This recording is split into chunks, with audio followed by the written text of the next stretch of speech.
Welcome to another episode of Vicarious Insights, Learn With Me, the podcast where we delve into the diverse world of disability services, bringing you insights from professionals, parents, and individuals with lived experiences.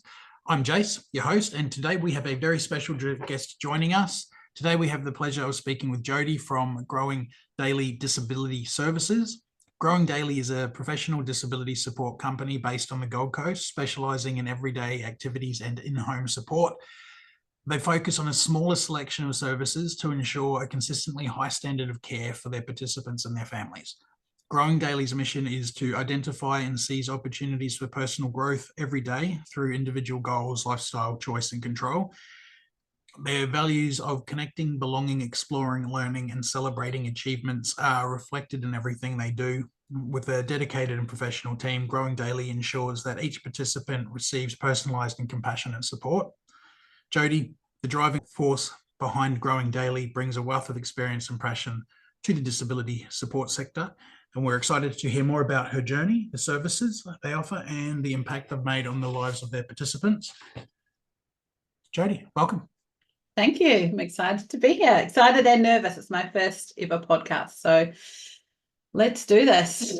That's all right. That's all right. Hey, it's ever been almost everybody's first ever podcast, so that's fine. You're with your peers. Yeah.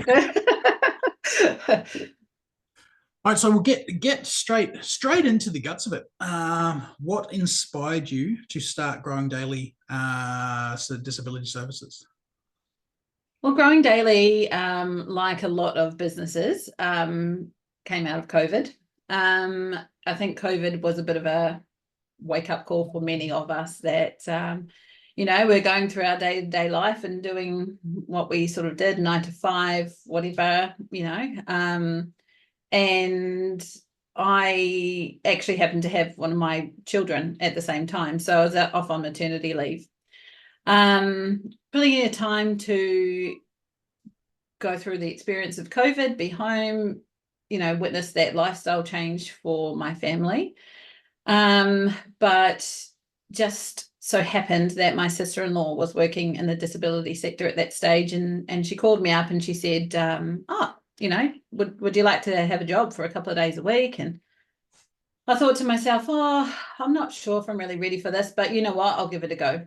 Yep. So I jumped straight in. I was taken on board in a local support service, and a couple of days a week, and just I loved it. I knew I was where I needed to be pretty much straight away.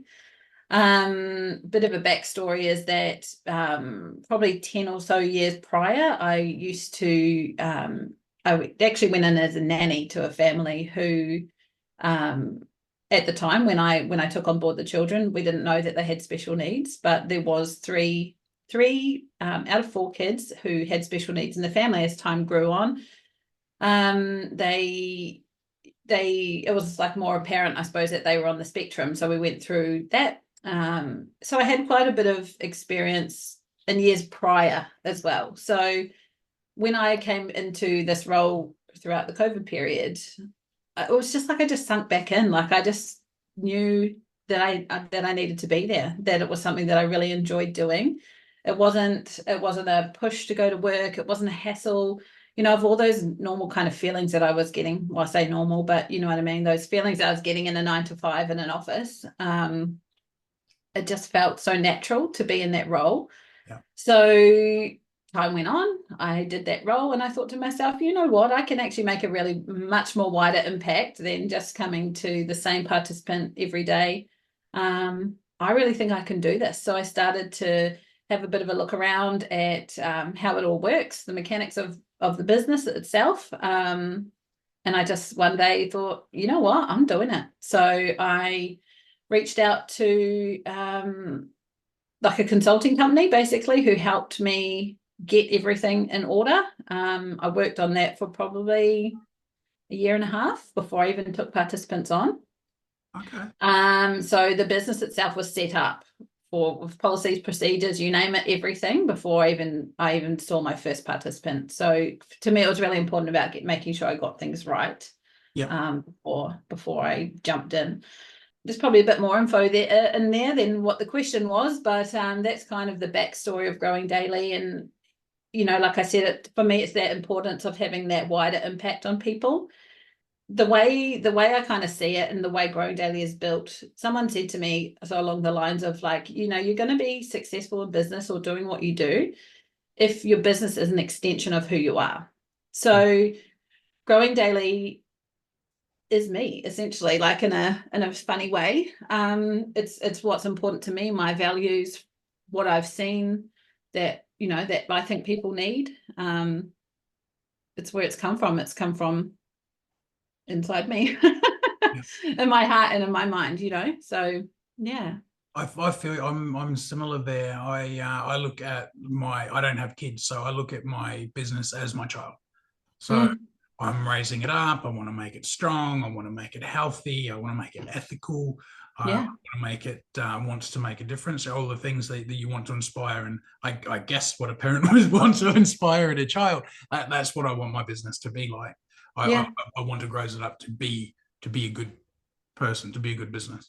And yeah, so that's then don't worry about the long answers. I want the long answers, like those. Okay. I was like, I'm going off track, but yeah, it's like a bit of a picture, right? Like you gotta know all the elements.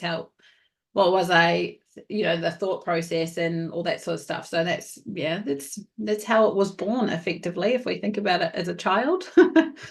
Yeah, it's and that's a lovely story too. It's seeing the planning that went into yours. That's slightly different to mine. Mine, the planning behind the personal training, the disability side of it, just sort of happened and drawed me in, and I adapted over time and moved into it.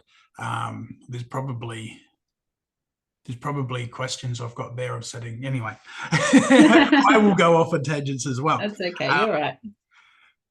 So, and going on from there, can you share a bit about your journey and how your business has evolved?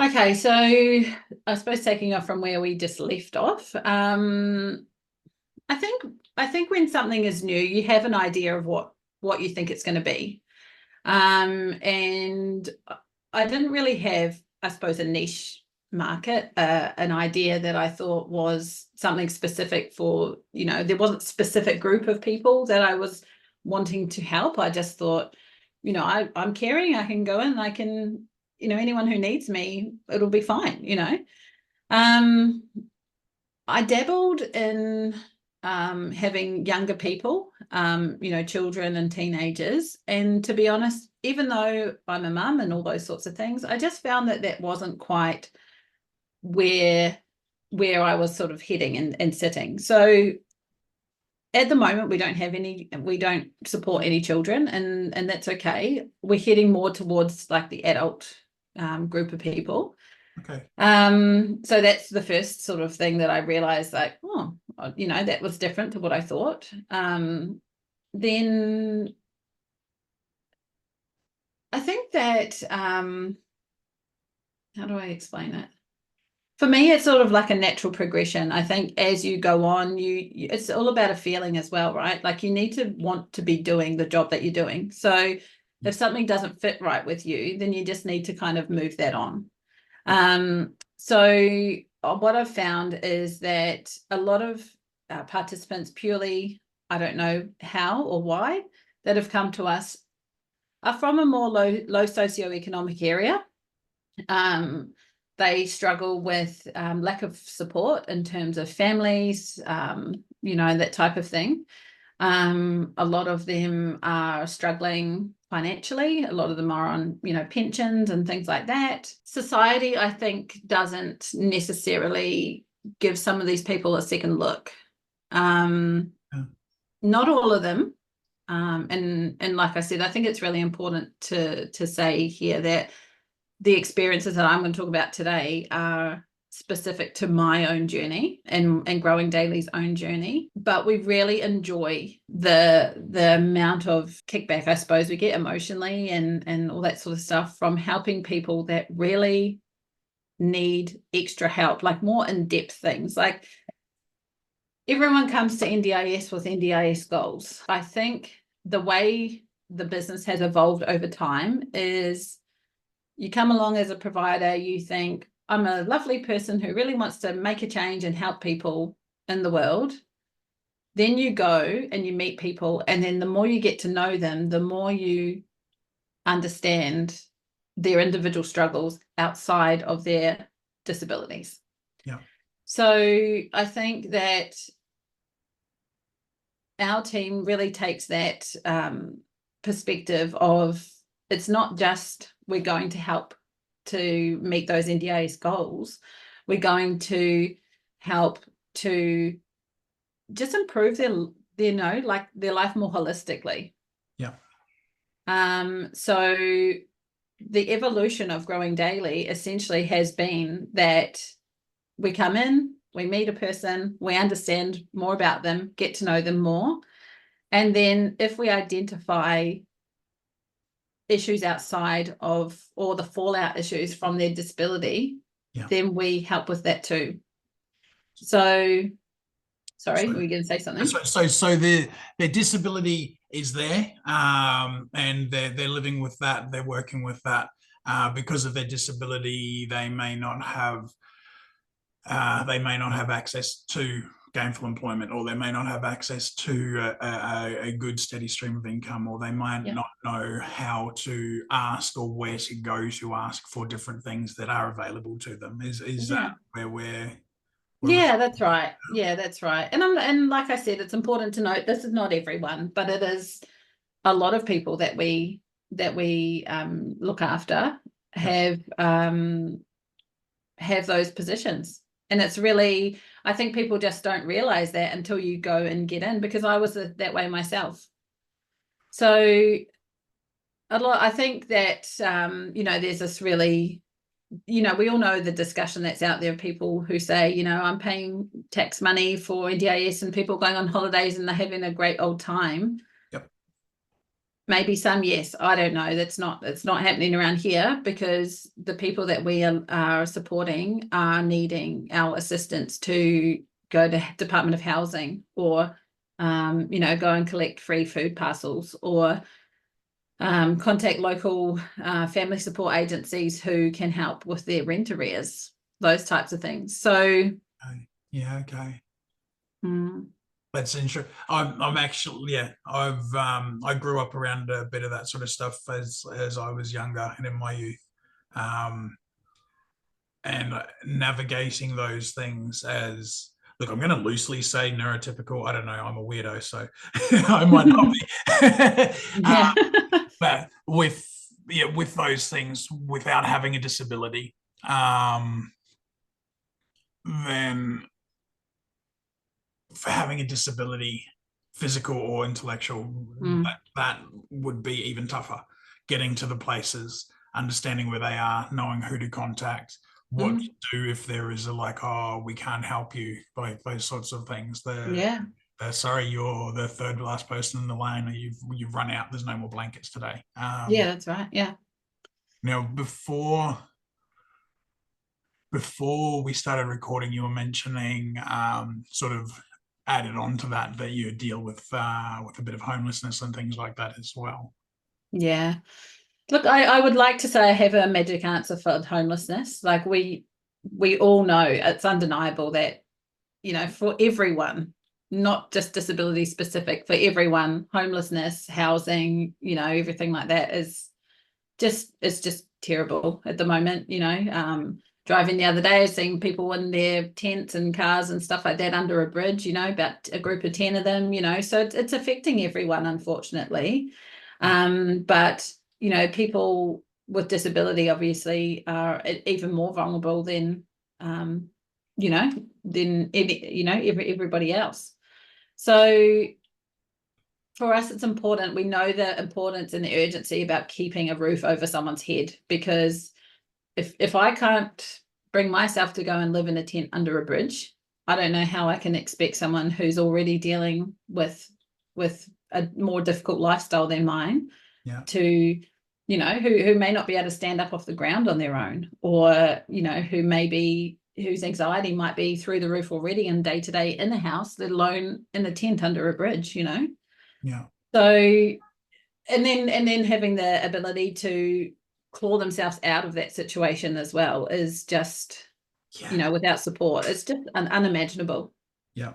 So our team really focus on trying to keep that roof over their head. I mean, and that can be through various things. You know, that's through speaking with Department of Housing. I mean, look, you know, to speak frankly, you know, we all know that they're not the answer to anything at the moment. You know, some people are having luck with them and other people are not. And I think majority are not. You know, as far as I've been told, the wait list out there is something like 1.5 to 2 years for even emergency housing at the moment. So we have, you know, people who are in that position. It's very real. You know, we have spent the last few months taking at least one of our participants to housing almost on a daily basis. I have rung around multiple campsites and, you know, everything that you can think, homeless lines, you name it, every resource I can think of, we have done, and that's outside of our paid time. For us, it's a personal thing instead of a work thing, you know, like how can I go to bed? Yeah, how can I go to bed at night with a roof over my head? I'm in a bed and I know that specific person doesn't have that. You know, how can you sleep when you know a participant that you have a really good relationship with is on the street or under a bridge or in a tent, or, you know, it's just can't be done. So it's a real personal, what do you call it, like a push or you know what I mean? So, sorry, I interrupt. Okay. With finding him a house, a place to live, somewhere, some Shelter, sort of yeah. sort of shelter. Thank you. You can say that in hand language. Some shelter, yeah. That what criteria is there? Like, if you, I mean, with my 2 followers, if someone's like, "Hey, Jodi," or "Hey, Jace, can you get in contact with Jodi? I have some." What sort of criterias? I'm not promising anything. I'm just wondering. I'm like, what is it? Maybe Sarah down the road has a garage that she can rent out. It's like, what sort of criteria could help someone in this situation? It's a really difficult one because when it comes, like, I bear in mind the NDIS code of conduct, for example. So there is that line that we need to be careful that we don't cross. Yeah. So, you know, of course, it's crossed my mind. Look, I've got a backyard, you know, so-and-so can come put up a tent. At least I know they're safe off the road, but I can't do that. Yeah. And that really is difficult because, like I said, we see each other as people, you know, not as a number and not as a participant of a business. It's like that person, you know, tonight may or may not be on the street. Like, and here I am going to sleep in my nice warm bed with a heater on and you know, it's just, it shouldn't be that way, but it's reality, unfortunately. Yeah. So just to kind of backtrack a little bit, I think, like what you said, there's not really criteria. I think is just keeping those professional boundaries is really what we need to do.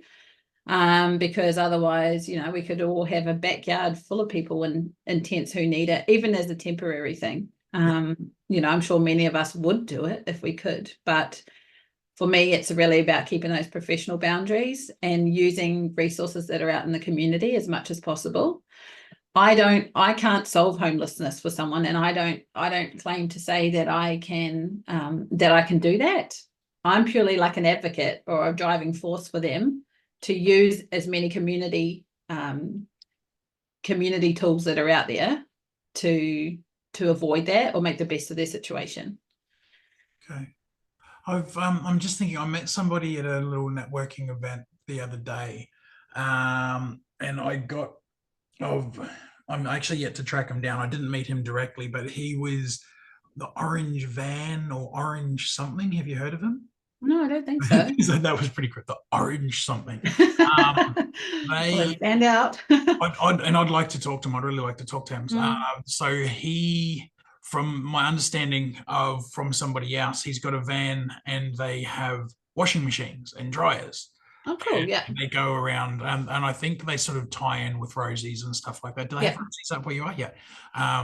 Well, we spend a lot of time in Logan, so a lot of those services are on the road, out there a couple of times a week or that type of thing. Up near, I can't think of what the road is called, West Centrelink Housing and all that sort of stuff are by the Woodridge train station. There's a lot of that stuff going on there. Okay. Also, I think at the Benley train station, there's a few things going there where they kind of go around and stop at various places. So definitely needed in the community. Absolutely what you're saying. Yeah. So there's things you don't think of. It's like these guys are sleeping No. on the street, then that, while that is clearly horrible, it's the trickle down stuff. Like, when's the last time they wore clean socks, clean Mm, jocks, clean pants? mm, When's mm, the last time they did that? And when they were clean, absolutely. they dry. Yeah. When he was telling me this, I'm like, you know what? I hadn't thought of that. Like, and someone's out there that trying to make a little bit better. It's like, can you change homelessness as one person, or as 10 people, or as 50 people? But can you make a difference? Is the And thing. I think it's really important too, what you just said, like how you just said, I hadn't thought of that. And that's what I was trying to say at the start. Like, you go in to meet someone and you don't, like I said also too, society doesn't give some of these people a second look. They walk past you in the street. You don't stop to think, like, have they washed their clothes? Have they, do they have a washing machine? Even if they have a house, do they know how to do the washing? Can they hang it on the line? Mm, People don't, you don't ever stop to think that. yeah. So that's like where our team comes in, because people just assume that people are okay. And a lot of people aren't okay. Yeah. It's the small things. And what our business does is, we say we specialize in day-to-day living. So it's anything that you and I would do in our own home every day is what our team helps our participants do. So it's really, really basic stuff. The actual physical things that we do, cooking, cleaning, tidying, washing, driving to appointments, all those things for our participants aren't possible without us. Yeah. So as simple as having a van go around with a washing machine, we could have a participant who's in a position that needs to use that, even though they have a home.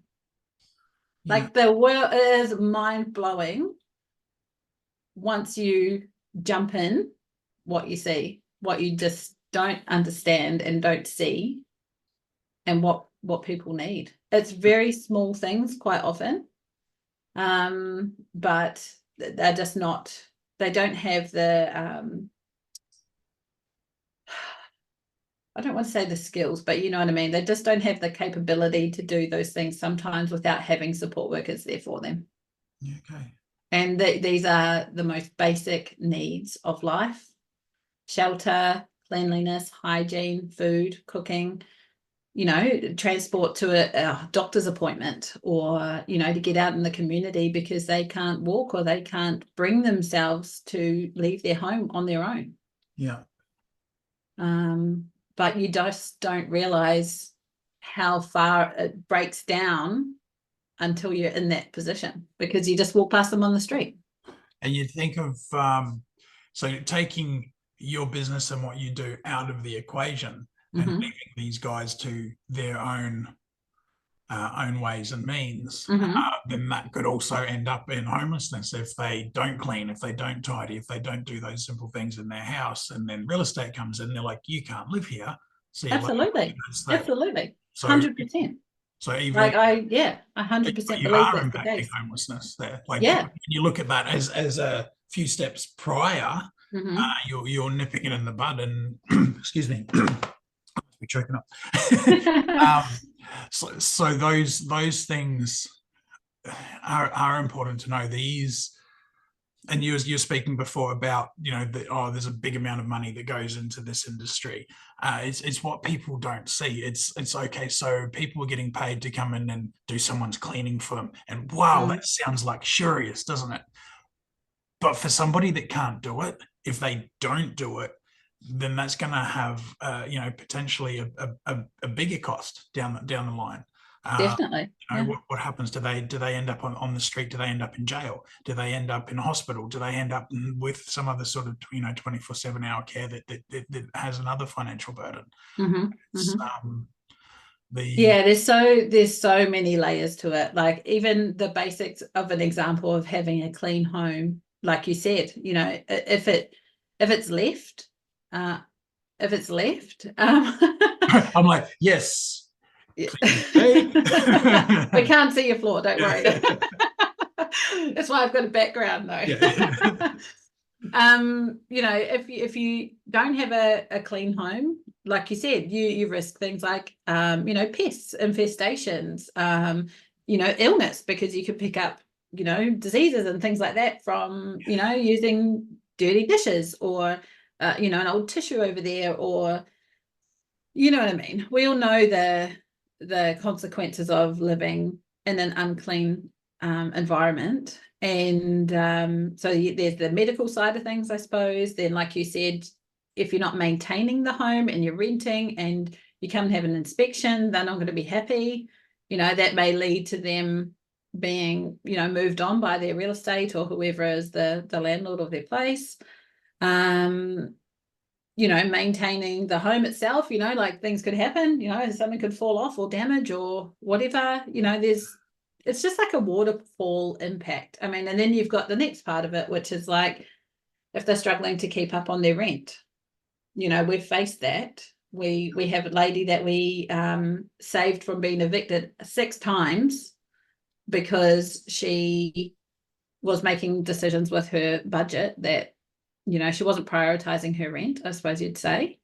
And 6 times we went through the process, and I tell you, it is very stressful for us as her supports because we don't want to see her on the street. Very stressful, the amount of hours of phone calls and meetings and all sorts of stuff we put in to avoid that happening. And it's really stressful, and it's really, I don't want to say defeating. It's disappointing that we was continuously back in that spot, because we think every time we've done, we've engaged this service to help you, and we've worked alongside you with budgeting and all those sorts of things. And at the end of the day, they're their decisions to make. That's their money,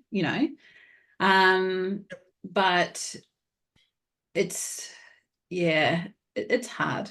It is hard. That's It's the hard for everyone. choice and control. That's something Yeah. before getting into this industry. And there's a lot of things that's why I'm doing this, is there's a lot of things around this like choice and control, but why?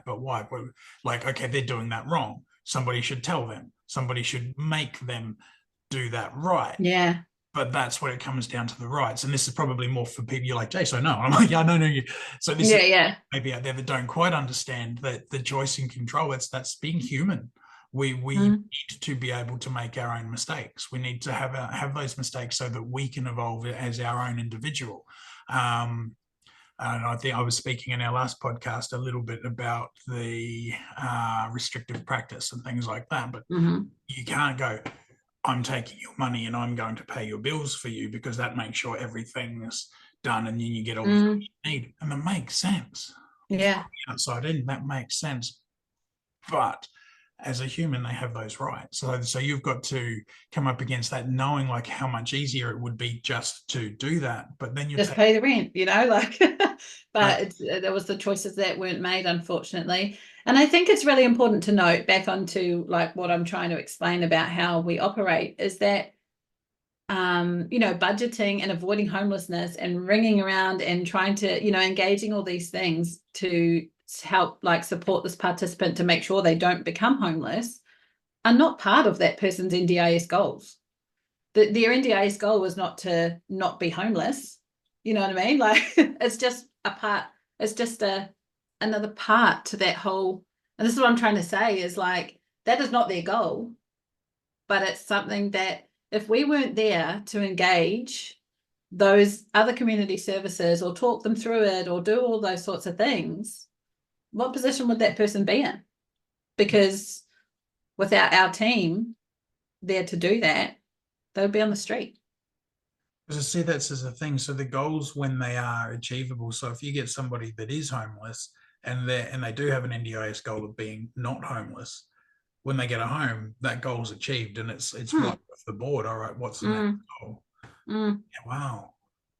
And so that's what I'm trying to say is like, that's where I think our point of difference is that we come in, we acknowledge their goals, we work on all those sorts of things, but there are so many things that happen around the disability and their NDIS goals that we take action on, because like I said, at the end of the day, our participants are people. We think about them when we lie down at night. How do they have a safe home? Do they have, what have they had for dinner? If we haven't been there, have they had food in their fridge? That's not their NDIS goal. Their NDIS goal is not to have food in their fridge and have a home. It's something completely different to that. But the importance of, like, that's what support work to me is about. You're supporting that person as much as possible. If there's a tissue on the floor, for example, or the bin is overflowing, and that person, that person's going to struggle to pick up that tissue off the ground or to empty the bin and take it out to the wheelie bin. Yeah. Like, we just do that because if we don't do it, then who else is going to do it? Yeah. That's what support work is for. Small things like that, knowing that the rubbish bin is overflowing or you haven't done your washing in 2 weeks, and look, we'll do a few loads and hang them out. Yep. That's a huge weight off a lot of people's shoulders. Yeah, and that's clean clothes. That's giving 100%. Yeah, we know. It's funny, the things that we're used to, the things that we adapt to in our own lives, the things that we take for granted. That this is just given. This is what happens on Tuesday morning. I do the washing. Tuesday afternoon, I bring it in. Like those Exactly. things that you just do, and I'm like conceiving that somebody else can't do it. To people like, what do you mean you don't wash your dishes? It's easy, but you add in an intellectual or physical disability, something that's stopping them from doing it. There's people that don't have access to half of their storage space in their kitchen because they're on a wheelchair, because they can't put the stuff up the top. They're things that you don't think of until somebody points it out, and you're like, oh yeah, you can't use that now. Like, it's really, really, like as I said, it's basic and simple things, but people out there are struggling with doing those. You and I can, we're lucky we can just go out and do that, reach from that thing from the cupboard, or do our washing, or chuck a load in, or whatever it is. But a lot of people can't. Right, so we've had a bit of a look at the overview of your service. Was there any other services that you offer at Growing Daily that we may not have spoken about yet? It's a smaller span of services, and really the way to bring it down is, like we said earlier, is to, we specialize in day-to-day. So anything that you and I would do in our home day-to-day, we come in, we help our participants with doing that, whether it's in and around the home or out in the community, appointments and social events, or even just a wander down the beach or a walk around the shops or something like that, just to get out. That's pretty much where we focus. I think that the importance of what we do is impact, is having such an impact on the people that we support, that there isn't really a need to go outside of that, because we're so focused on making sure that what we do is making that difference. That's where I sort of foresee it all staying and heading in the future. Okay. And with your, like, with what you do, you say there's definitely a lot of it. Would you put that down to just location, or would you think if you were to go into the other suburbs and other areas? So I don't know if we mentioned before, I know anybody on the Gold Coast probably knows Woodridge is one of the areas there. There's going to be some interesting things going on. And there's going to be the socioeconomic impact for everyone there, but also especially for people with disabilities. Would you see behind the scenes there might be a lot more of that actually going on in the other suburbs, just slip through the cracks? Oh, 100%. That we're all aware of certain suburbs and areas and things like that where people are struggling, probably more so than others.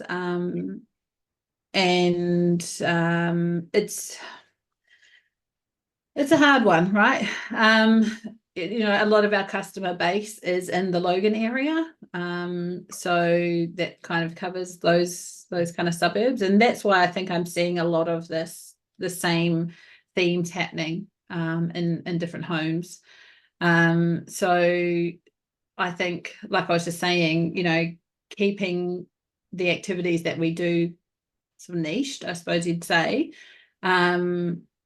is the outcomes of what our work that we're seeing is so important that I think that we just continue to do that, because even though on paper it's like cleaning up or helping someone have a shower or helping them cook their dinner or whatever, like we said, keep saying, like, the importance of that to someone is so much more than we would realize in the day-to-day walking past them in the street. I met a lady who, when I first met her, hadn't had a shower in 6 weeks because she didn't have supports at that time. So, like, obviously I won't speak much, anything more about that, but she, just because she didn't have support, she just could not bring herself to do that for multiple reasons.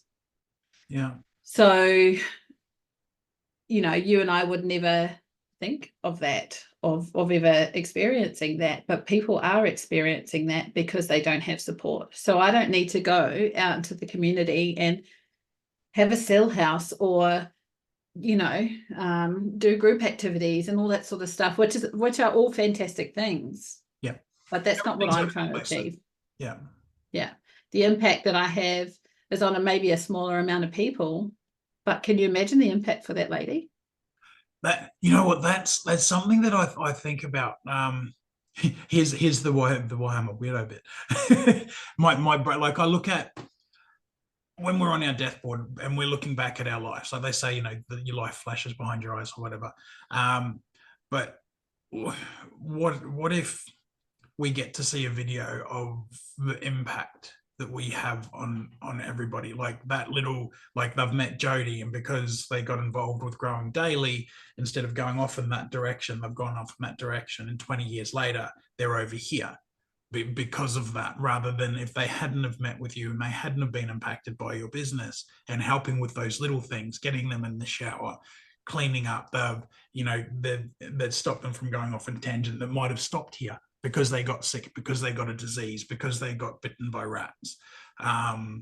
Those little things. Sorry, you're like, this is why I started. No. This is why I'm a rip. But I think of that, like those are the differences that we might not directly see, but the little differences that can make a change. And being in there, and as your thing is like doing that little part and not doing all the other things, but doing that little part, which is a big part, but doing it well, that can, like, the potential, the repercussions of that could potentially be enormous. It's amazing. Well, too, and this might be a bit of shock factor to you, but I have had people say to me, Jodi, I've met you. I've never thought anyone was like that out in the world. I thought that the world was a negative place. Everyone was out to get me, and what was I doing here? And I've had people who have directly said to me, if you weren't here, I wouldn't be either. So I know for a fact the impact of what I am doing has on people. There are people who have said that directly to my face. If you weren't here, I would have ended my life. And that is, it gives me like a full-on physical response. Like now I've got goosebumps all over my body. I've got the chills down my back. Thanks. That's how impactful things are. I'm not out here to say I'm saving people's lives and I'm doing this and doing that, because I don't go out there and say all these things, because they are such personal things.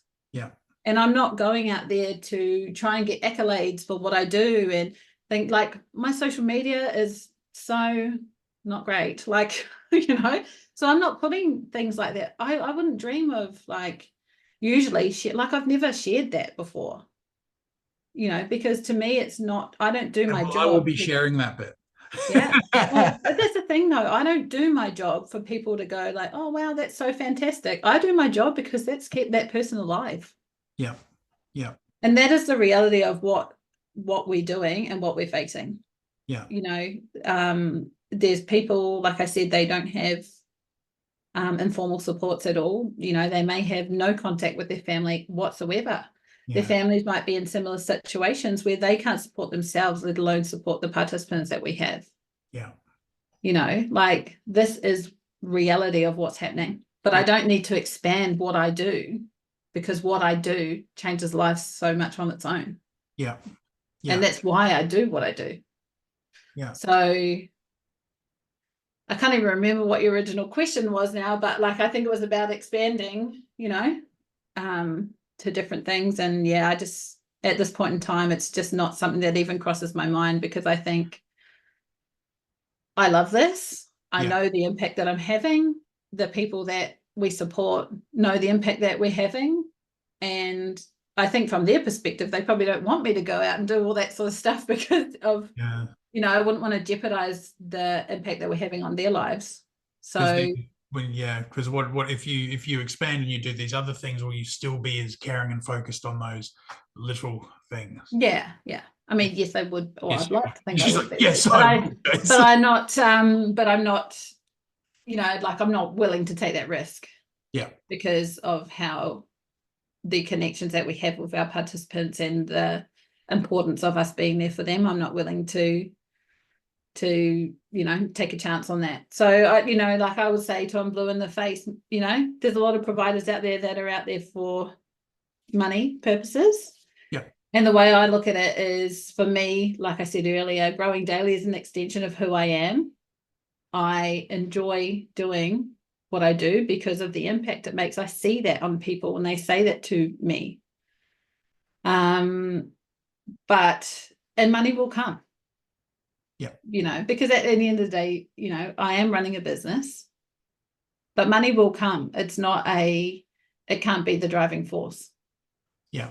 I read a book early when I started business, and it was called Help First. My brain's trying to say Simon Sinek, but I don't think it's Simon Sinek. It's somebody else.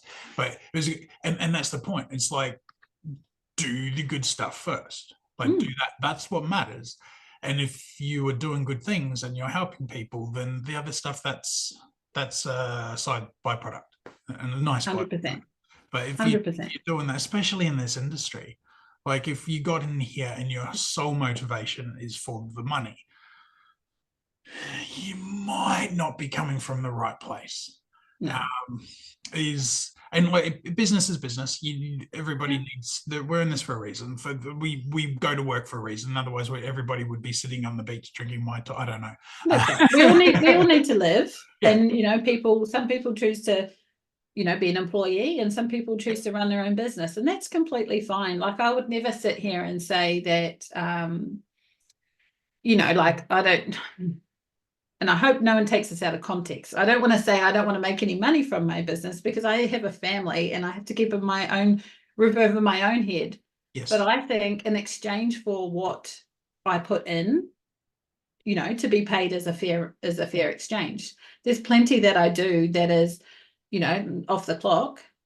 And then there's also another side to me is that I do a lot of charity donations and things like that. Yeah. So I'm very generous to my staff, make sure they're always looked after, and that they, if we have a staff meeting, I take them out for a breakfast, or, we have staff celebrations for things. Get on Jodi's staff. I like breakfast, noted. But you know what I mean? And that's a whole nother kettle of fish is staff engagement and things like that. Like at the end of the day, it is a business. Yeah. But for me, the driving force is the impact that I make for people, and the rest of it's kind of like a domino effect behind. Okay. You might want to listen. I had a podcast with James the other day. His stuff was a lot about staff engagement and Mm-hmm. the benefits of that, and giving them those opportunities and rise and feeling good, and what that's going to do not only for your business but more importantly for your clientele, for your Mm-hmm. participants, and that makes sense, 100%. right? You know, if you've got happy staff, they're probably going to share happy energy, share good energy. So come out Yeah. with good intent. Be happy to be at work. Be happy to be picking up that tissue and emptying that trash and doing Mm-hmm. those things and feeling good about themselves because of it. Uh, Yeah. which is going to directly affect and impact the person that they're looking after. Yeah. I had to have somebody into my house doing these things for me and kicking things around and being grumpy and unhappy. You'd be like, oh, this is horrible. Like, thank you for doing that. But geez, I feel Exactly. insecure. Yeah, exactly. And that's like something that the attitude that I've had towards it since I started growing daily is, it's a very simple structure, but, happy staff, happy participants, and happy me. Yeah. Yeah. So, and I like another it. part to it, yeah. And another part to it too is when I bring my staff on, I hire them, a lot of it for me is behind, what are their values and their perspectives on things? Do they share that with me? Yeah. Because I can't share my values and things like that with my participants if my staff don't. It's got to flow, throughout the whole business. So, they work bloody hard. They do. They're in environments that a lot of people don't want to be in. Yeah. I've had people come along and go and do shifts and say to me, I can't go back. So it's not for everyone what we do. And I understand that. That's okay. For me, it's more of a communication thing. Please just let me know, because like you said, I don't want a staff member to be in a position they're uncomfortable in. And I don't want a participant with a staff member who doesn't want to be there. Yeah. The It energy, is. even unintentional energy that gets shared, Exactly. that bad mood that's underneath still shares something. If you've given some people, that might be all they can get. They might not understand everything, but they can understand how they feel. If Yeah. somebody's coming in and they're giving them those feels, maybe they can't understand why, but they're like, I feel uncomfortable with this person. It's because they're grumpy or unhappy or they don't like doing it. Exactly. And I think it's really important, like I said, to share that same values and same push to get the job done, right? Like if you've got people who don't share the same values as you, then it's not the right fit for your business. Yeah. And that's okay. It's fine. For me, it's not about growing so quickly and just throwing everyone and anyone in. Yeah. It's got to be the right fit for me. So I'd rather make sure everything fits and take things slowly and get things right than not be having the impact that we would like to have. The impact's the motivator, the 100%. making the difference. We're changing lives. We really are. Yeah. Like, and this is, I'm throwing humbleness out the window. Humbleness gone, right? We are changing lives. Like I said to you earlier, some people will not even be here if we weren't there for them. Yeah. So what can you do? That's got to be a good feeling to know that you've helped somebody to carry on, because you never know what happens tomorrow.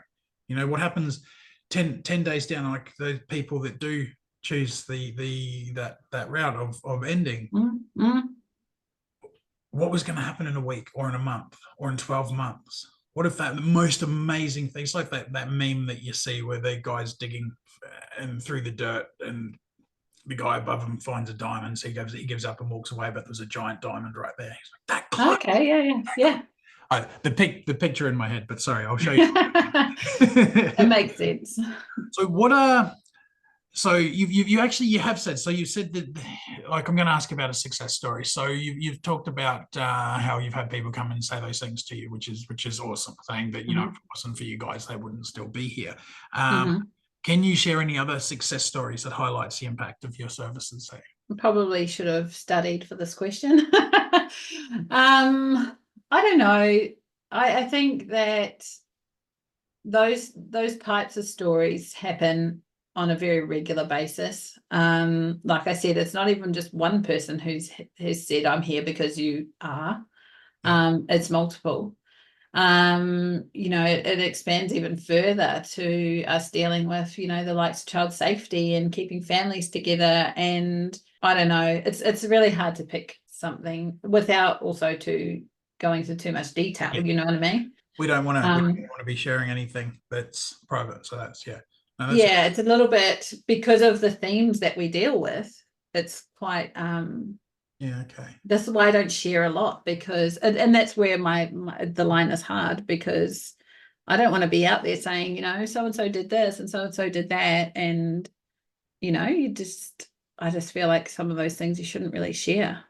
And that's a win. That's a good thing. That's a good thing. How do you stay innovative and adapt to the changing needs of your clients? I think connection with community services and things like that is top of what is needed. Yep. I think it's a situation of you don't know what you don't know, so you don't know who's out there if you don't go out there and try and find who is there, if that makes sense. Yeah. So, we've got quite the library now of community services that can help with various things. So if someone says to us, like we met a couple of participants a few weeks ago, and they said, just for example, they mentioned, something along the lines of food. And we said, if you need help with food, like we can help you, we've got this list of places that we can go. We can take you there next week if that's what you want, or even now, whatever, and they were like, and I was thinking, it's just, like I said, it comes back to being something so simple. But if they didn't know that was out there, then they may have been struggling to, put food on their plate for their family for that week or whatever. Yeah. But the benefit of us keeping up to date with who's around and what's out there, just is just such a handy toolkit to have, basically, because almost all of our participants use at least some kind of community service in that way to enhance their lives. And are these like volunteer service? I'm guessing there'll be a mix. Is it volunteer services, government, church run? Yeah, not-for-profits and charities and churches and, all sorts of places like that. And like you said, if I don't know about the orange thing, but you did. Yep. So, with the washing machines and stuff like that, if you have a participant whose washing machine is broken, they can't afford the $5 or $10 to go to a laundromat. But then you go, hey, it's more. I went to the thing the other day, and it cost me. It was like $30 for it was a big wash, but it was like $30 for a wash, and yeah, I come out of there, I'm like, that cost me like $60 to wash me clothes. So there you go. Yeah. So for example, now we know about the orange place if someone's washing machine breaks. Yep. You wouldn't do it if you walk in and you're on a pension, or your income is very low. You go into one of those places. I mean, it was a nice laundromat, but I mean, it's just washing my clothes. They're not going to be able to afford that. That's food for the week. What are you going to give up? You're going to give up your food, or you're going to give up your clean clothes? And I like food. Personally. You won't be able to wear your clothes if you don't have food. Yeah, exactly. I will track that guy down. I will, and I'll get you some info. I'll put a link to the bottom as well for anybody that's interested. I think too, just to add to that, sorry, and this is something that I say at a lot of places that I go, if you do know places like that, then please tell us, because like I just said, I don't know what I don't know. Yeah. But the amount of people that need services, or it could be random things, it's always good to know, just kind of slot it away, because then if someone says I need this, we go, why not? Because that's what those services are designed for. They want people to use them. That's what they're for. For our comment section, or anybody that's listening, is there anyone that you need more of, or you're maybe struggling to connect with? Is say you need. So I know of Rosie's. They have foods and soups and discounts and stuff like that. Is there anyone else like that you're like, we need some more of these, or we need some of these in these areas? I know there's a lot of food places out there, which is fantastic, and a lot of them have popped up probably in the last, couple of years. I think that there's a real struggle when it comes to financial side of things as well, in terms of needing a top up, some rent assistance, or it even goes as far as, some of our participants have families and they are needing to send their children on school camp, or they need new school shoes for their kids, or like it gets wider and wider and wider and wider. So there may be some family services out there that, I do know of some that can assist with those types of things, but I think that's more so where we would be looking now. Maybe not so much at the food side, because there is, Lots, I wouldn't say in abundance, but there's quite a few solid ones out there that we know of now. which is good. Awesome. But yeah, more so probably they're struggling with day-to-day expenses, or that type of thing. So your rent and you're paying bills, and grants, and like you put up that really cool post the other day about what was it, that post that you put up that I shared about check out the website. That was awesome. That was I took a few of the guys out, and one of them had an access card, so because swiping on and off of the trains wasn't something that he was going to do, so he just had the access card. So I think somebody told me they pay for it, and they told me that it's not free, and I'm like, there's a few different ideas coming through, so I went, all right, well, what else is available out there, and what else is available out there that these guys don't know about?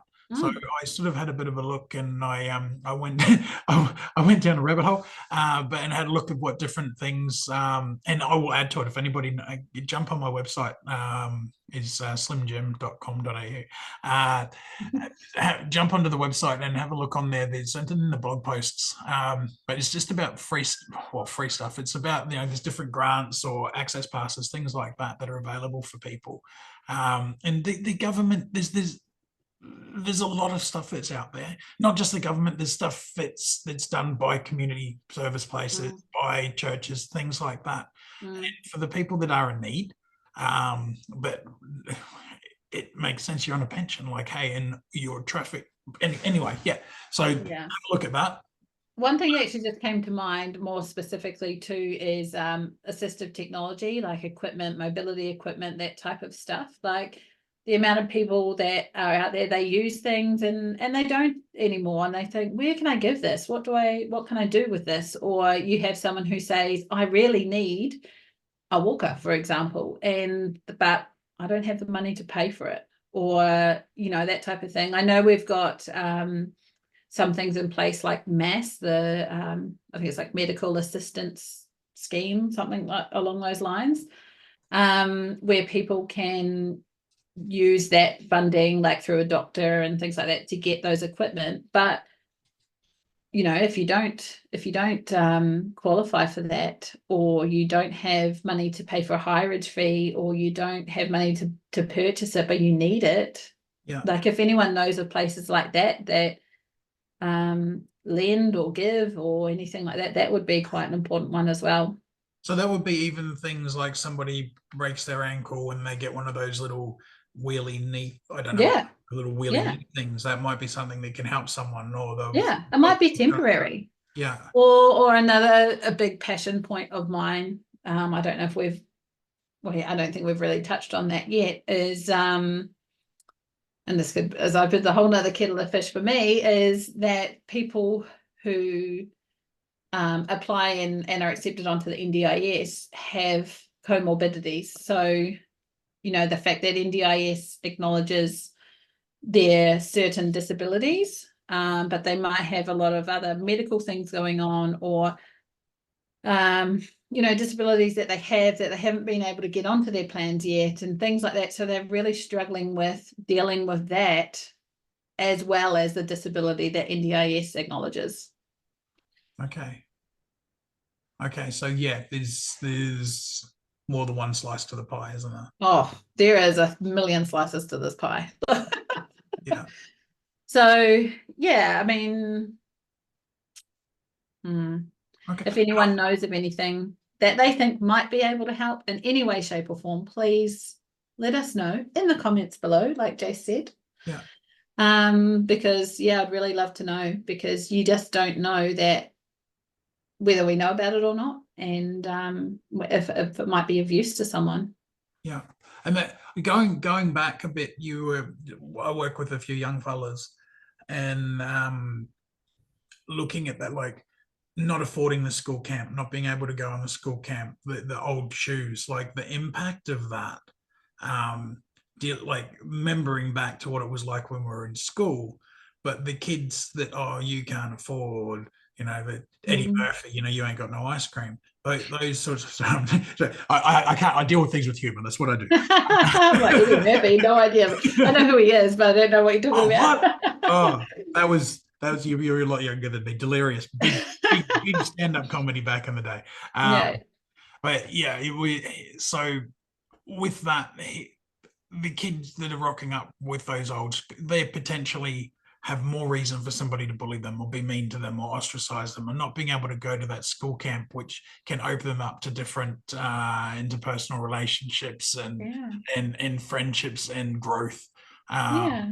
So yeah, if there is anyone that knows of somewhere that can help with those things, or that wants to make themselves feel good and help with those things, then reaching out and letting anyone, that would definitely be helpful. So that's because it's a trickle down effect. It's the things that we don't know how they affect. It's like, oh, this kid doesn't have some shoes. Oh, but they've got that.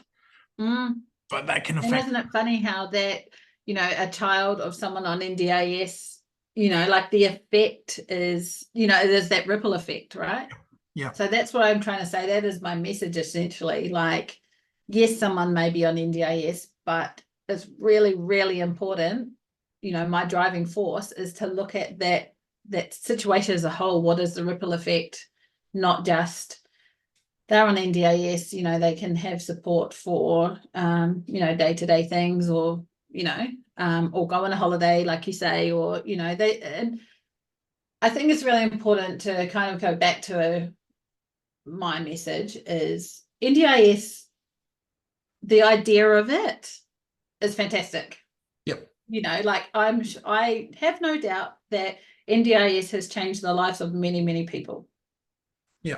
I think the downfall of, or a downfall of it is, like I just said, they acknowledge a certain part of a person, their disability. They don't deal with any of the fallout from that, or see anything as a whole, Yeah. And that's where our team kind of comes in and says, yeah, we're here to help you with these things, but what else is going on? Like, someone doesn't have to share those things with us. We're not here to come in and force people to speak about the effects that it's having. It's just a natural progression that there's comments made, or you notice things, or you know what I mean? It's not like we come in like a bull at a gate and say like, hey, you're on NDIS and you might live in this situation, so we're going to do this for you. It always comes back to the choice and control of the person. Yeah. But I feel like the importance is where we kind of supporting and catching that person on the other effects. Just focusing on the disability itself, or just that part of what's identified by NDIS, is not enough to really be changing lives and having that impact, Yeah. Yeah. And there's a lot to it. There's a lot to it. It's yes, that's why we're here. We're learning, and so I think I've said it to every guest so far. Like, where if I look like I'm going off into the distance in my eyes, I'm like filing stuff and I'm like searching and I'm like, I do it all the time. I'm like, yep, in face to face as well. People are like, are you still listening? Glad. I'm like, oh yeah, no, look, I'm filing. Yeah, I mean, and even if this message only gets to you today, that's okay, because you know what I mean? Like, slowly does it. Like I said, it's not about just getting out there and, like, I would love to have an impact on, everyone tomorrow if I could, but Yep. I don't think that the quality of that is there if you Work on they're shoving it down someone's throat or something. I'm not about that. Yeah, yeah, and that's it. And that's choice and control. Some people are like, no, I don't want that. I'm happy living how I am. Okay. Yeah, of course. Yeah. So, are there any new programs or initiatives in the community or with yourselves that you are excited about? Anything that's Not really. Like I said, I've got a few things in the back of my mind, to be honest. I have something really major that is up here. Not yet. Really, it's major. Okay. It's Watch not. this space, or watch Oh, your absolutely. space. Yep. Yeah, absolutely. Like, it's not something that I can do overnight. But maybe like on a 12-month kind of scale. It's to help with the impact that we're making. But so, chipping away. Yep. I think at this point in time, the focus for me is to get our message out there about what it is that we're doing. If there's anyone else out there that wants to kind of jump on board and help, and saying helping, it's just about sharing knowledge. That's all we really need. Like to make our impact better, all I need from someone is a suggestion of, like you said, the orange laundry guy. Yeah. I can my team and I can make that happen for someone. But just finding out about more community resources. What I would love to see when it comes to our sort of networking events and things like that, in my mind, I think it would be really awesome to start inviting some of these community services to help share that, like, hello here, hello, we're here, people don't know they're there sometimes, you know what I mean? That's actually a really good idea. I know. So Jace, you and I are going to, idea born. Yeah, because they can come in and they can go, well, hang on, we're in this area. You got these providers in this area. Well, hang on. Oh my God, you all can use our assistance. Yeah, absolutely. That's a win for everybody. It doesn't cost them anything to come along. I think for me, and I suppose it goes to show, like, for me, I'm willing to also help people that I don't financially benefit from as well. Like, if someone holds a like a networking event when we invited community services along to, they would show themselves to other providers and things like that, so that they educated them that they were out in the community, who then can pass on to their participants. Yeah. You know what I mean? Yeah. It's spreading that wider impact for everyone. Yeah. I was watching a TED Talk the other day and they were talking about a study, and they were looking at energy and how when a certain frequency finds the other frequency that's the same, they double. I love all this stuff. Or they think, and that's real, that's science. But the energy that you're putting out, when you find somebody that's got the same or similar energy, then that energy gets stronger. It's that's why I imagine you get a group of girls get really loud when they're with each other.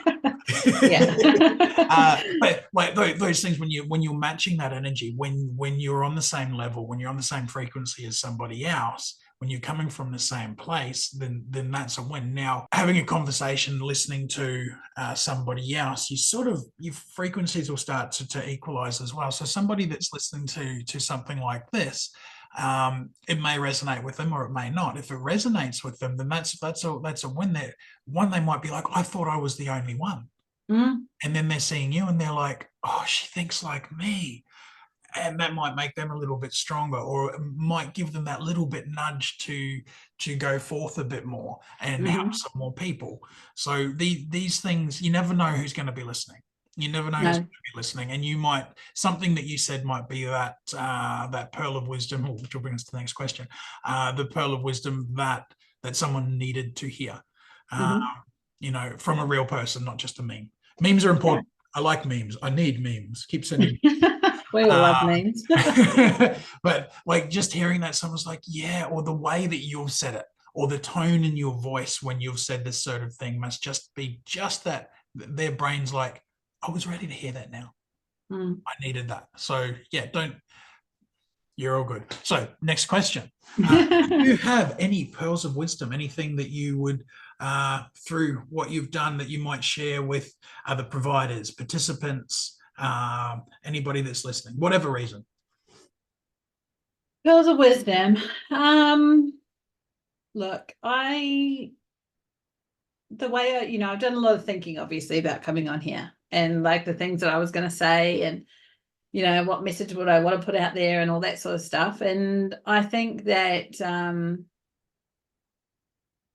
I think it's really important to say that our job is difficult. It really is. In my position as the owner director of Growing Daily, there's a lot of things that I'm having to face and deal with that I've never had to do in my entire life. I struggle with things, and I think that that's okay. At the end of the day, I'm here to be a real person. I'm just me trying to do the best for someone else that I can. Yeah. And I think it's okay to admit that you struggle with certain things, not from the point of view that you're coming in as, a bad person or incapable or anything like that. I think that there's a huge lack of, how would you say it? Like support in terms of, I kind of want to go in a different direction with that. Sorry, just to bring it back. I think that there's been many times in my journey where I felt completely isolated and alone. Yeah. And I think that, I don't know if you can relate to that, Jace, as, running your own business. I think that from a business perspective, what we're doing in the community and the intention of what we're doing is an incredible thing. Yeah. That's the driving force behind us all. But the more I put myself out there, the less I see people being, their natural selves of saying, hey, I really struggled with that. I could really use some help. Or, I feel isolated in this respect, like, what about you? Do you as well? There's a lot of people that are out there that just are very capable and very confident, which is fine because, we all are to a certain degree. But I think that being true to yourself and being a real person shines through if you are. And that's what's really important to achieving the purpose that you set out to do. Yeah. If that makes any sense. Yes. So for me, it's less about trying to be a specific person and do certain things. I lack in certain things, like I said, social media and websites and all that sort of stuff. Man, I don't. My job, that's not my job, that's what I would like a lot more people to say. Yeah. If I was a social media person and a website builder and all that sort of stuff, then I would be those things as my job. But I'm not. Yeah. That sort of area lacks because I'm out there doing what I am good at doing. And I think there's a lot of pressure on trying to do it all and be it all and be good at all these things. And it's hard sometimes. So it's not really a pearl of wisdom. It's a moment of honesty, I suppose. And I just hope for moving forward that this message that, we've sort of talked about today, the importance of the impact that we can make on people, the impact's got to be first. Yes. The purpose has got to be first, and then everything else will fall in line.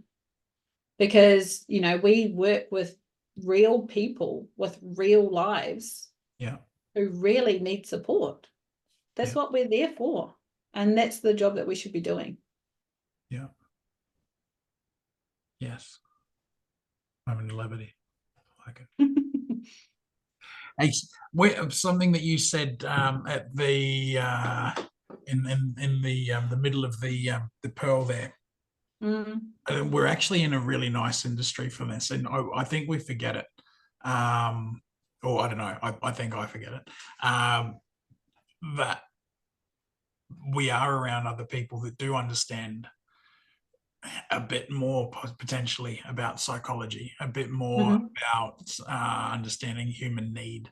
And you know, when you're working with dealing with meltdowns, high needs, all these sorts of things, there's if you've got a worker or a boss or a colleague or someone that's like, hey, I'm having a really tough day, you're probably actually around a good group of people that can understand and empathize on a real level. It's whereas a lot of other industries, they don't deal with those things daily. That's right. They're not aware of them, and they're definitely not aware of being able to express them. It's I feared I was in a situation the other day, and I'm like I'm having a problem with this. Like, why can't you understand? I'm telling you I'm having a problem with this. Whereas in this industry, I say that and everyone's like, oh yeah, okay, cool. And the problem's gone because they understand that this is what we do, that's what we do, we adapt, we move forward. And other people are like, stop having your problem, it affects me. Well, we get used to that. So it's funny, the things when you take yourself out of and I'll go off on a tangent here, but that was I'm sitting back and looking at it and I'm like, okay, cool, because that's I've adapted to being surrounded by that. Every parent that I work with, they're doing that daily. They're learning these psychology. They're going to the psychs with the kids. They're getting feedback from the psychs. They're understanding. They're learning. They're growing. And one thing that you experience and use with someone, you can use with someone else. You know, and not to go into depth, but you know, when I went into this, you know, this journey of growing daily to start with, you know, all was honky-dory in my family life. But, you know, in the last sort of 12 months or so, we've been experiencing some mental illness with one of my own children. Okay. So having learnt from the experience that I had with other participants, I've been able to utilize what I've learnt to support my, you know, my child in their best way possible. And that's a big win. And from what I understand, the earlier you can get in with ways to help, better the end result's going to be. And knowing to, you know, to stand up, say the right things and advocate and all that sort of stuff, you know, has put my child in the best position that they can be in because of what I do. So I think it's really important to, like I said, be yourself, use what knowledge that you have and you gain, not just for that one particular person, but, you know, as much as you can, because that spreads that ability, you know, to have the best quality of life and outcomes, I suppose, and reaching goals and all those sorts of things because of all the experiences that we have along the way. But I think, like what I was saying to you in my pearl of wisdom, was we need to speak more, you know, at an industry level, we need to speak more openly about some of the things that are going on and the way they affect us and, you know, that type of thing. Yeah. And that's only going to allow for more growth. 100%. And it's all positive at the end of the day. You know, you just have to be the more real you can be, the better the outcome for everyone. Yeah. All about that realness. Keeping it up. That'll bring us to the end of today's episode of Vicarious Insights, Learn With Me. I would like to extend a heartfelt thank you to Jodi from Growing Daily for joining us and sharing valuable insights and experiences. If you enjoyed today's episode, please be sure to subscribe to our podcast so you never miss an episode. You'll find us on all the big ones, Spotify, Apple. You'll also be on YouTube or on my website. The links they should be available. And don't forget to leave us a rating and a review. Your feedback will help us to continue to bring you the best content. Got any ideas? Something you want to learn about, something you want to know about? Let me know and I'll see what I can do to find out about it, because if you want to learn something, then I want to learn it too, probably. For more information about growing it daily and the amazing work. So you can visit Jodi at www.growingdailyservices.com.au, or probably more so on Facebook, to be honest, just Growing Daily Services on there, or you'll find my contact details on there. Pick up the phone, send a message, LinkedIn for anyone who is on that. Reach out. I'd love to chat. If you have any ideas of what has happened today or what we've talked about today, then let us know, like Jace said, in the comments below, or reach out directly. And I would love to hear from other people who are, of similar ideas and values. So thank you so much for having me, Jace. It was not as overwhelming as I thought it was going to be. Just a convo. It's just a convo. That's what I like to think. We're just having a good chat, and like I said, be real, right? Just come on, have a chat, do what you want to do, and thank you so much for the opportunity. No problems, and thank you for letting me pick your mind. Okay, so thanks you for tuning in. We'll catch you next episode, and until then, keep learning, stay inspired, and let's continue to make a positive impact together.